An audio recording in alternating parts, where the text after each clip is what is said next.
YouTube has finally launched its AI dubbing feature, meaning you can change the spoken language in any video whilst you're watching it. But how does it actually work? To activate it right now on your channel, open up your channel dashboard and go to settings in the bottom left corner.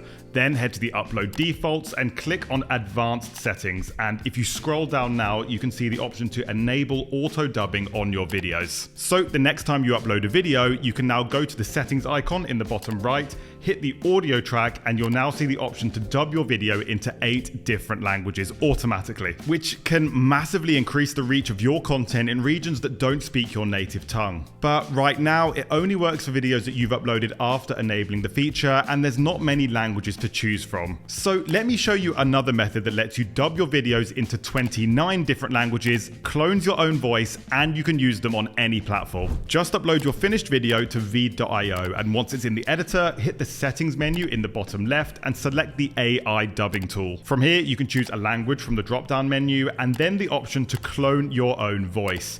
You can also choose to add lip sync and keep all of the background audio in your video for extra realism. And in just a few seconds, my English language video now sounds like this. En YouTube hay cientos de millones de usuarios que no hablan inglés como primer idioma. And if you want to learn how to create a video from scratch only using AI tools, you should watch this video next.